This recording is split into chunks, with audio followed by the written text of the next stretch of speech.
14 Best Fall Blooming Flowers for Your Perennial Garden.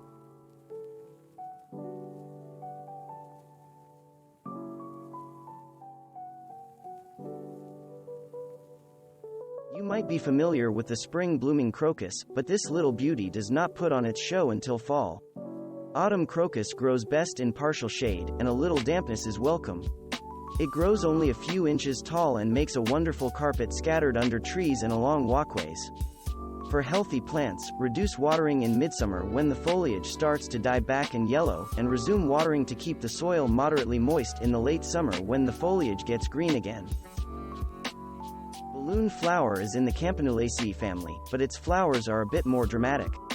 While it mostly blooms in the summertime, it also can bloom in the fall if you deadhead it, remove spent blooms.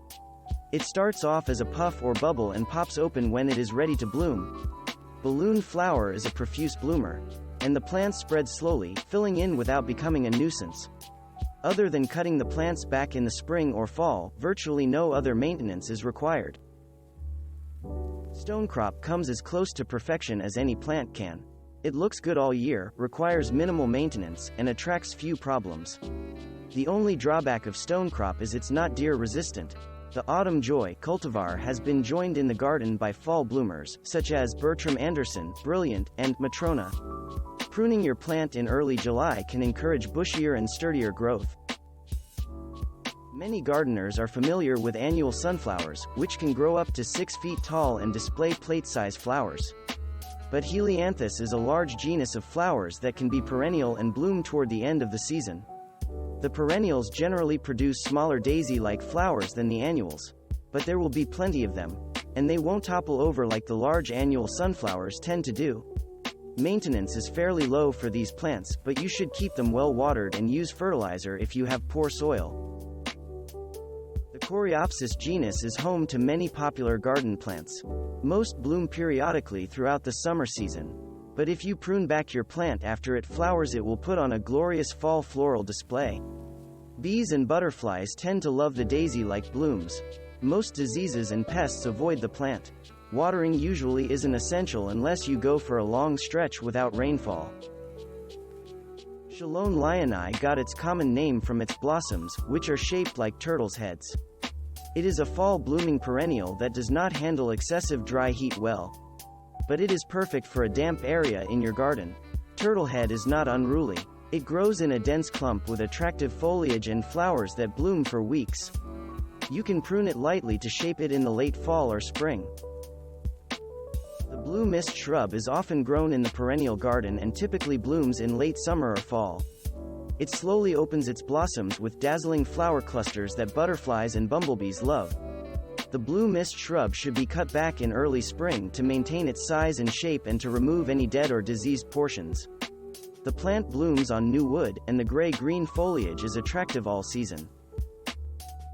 Goldenrod is one of the last flowers to bloom in the fall, with its bloom period generally stretching from August to October.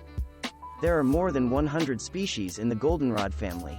The plants typically reach around 5 feet tall and display clusters of tiny yellow flowers at the tops of their stems when they are in bloom. Bees and butterflies love these flowers. Goldenrod is fairly low maintenance and can be an aggressive spreader in the garden. So if you want to control its spread, remove the flower heads before they go to seed. Japanese anemone starts blooming in late summer and goes straight through until frost. The paper-like blooms are white with yellow stamens in the center, and they're known to attract butterflies. This plant requires little maintenance once it's established, though some taller plants might need staking to prevent flopping. Plus, if you live in a cooler part of its growing zone, it can be helpful to add a layer of mulch prior to cold weather to keep the roots warm. Pye Weed is a native plant that grows in erect clumps around 5 feet tall. It can make a wonderful backdrop to a garden border. In midsummer to early fall, tiny mauve blooms appear in round clusters or florets. Each plant has around 5 to 7 of these florets, and the flowers give off a light vanilla scent. To prevent the plants from becoming overgrown and flopping over, cut them back in the late winter. Mums are a common sight of fall in the garden, with their brilliant and profuse small blooms. Many mum varieties are available, but not all of them are particularly hardy. If you plan to grow yours as a perennial, it's best to get it in the ground in the spring to become established before cold weather hits. Make sure your plant is well watered, especially in hot weather. And put a layer of mulch around the planting site prior to cold weather to keep the roots warm. These delicate daisy-like blossoms start popping open in late August and continue until frost. Pinching back the stems in the early summer can turn these plants into dense mounds with dozens of flower buds. The many Asterae varieties range in size from 8 inches to 8 feet. The taller varieties should be staked to prevent them from flopping over. Russian sage flowers can last for weeks, with the plant typically blooming at the end of the summer to early fall. The blooming begins slowly, and the flower color gets more brilliant as the small blooms fully open. Pruning should be done in the late winter to early spring, as the flowers form on new growth. Make sure to pick a planting site with full sun, as too much shade can cause the plants to flop over. Sneezeweed blooms look like small, russet-toned coneflowers. Many can grow quite tall and will need to be staked or pinched. The plant likes cool feet and hot heads, meaning you should use mulch to keep the roots cool but plant it in full sun to keep the top of the plant warm. Plus, while the plant prefers good drainage, it can tolerate poorly drained soil, such as clay. Thanks for watching. Subscribe for more interesting videos. And please hit the like button for the YouTube algorithm.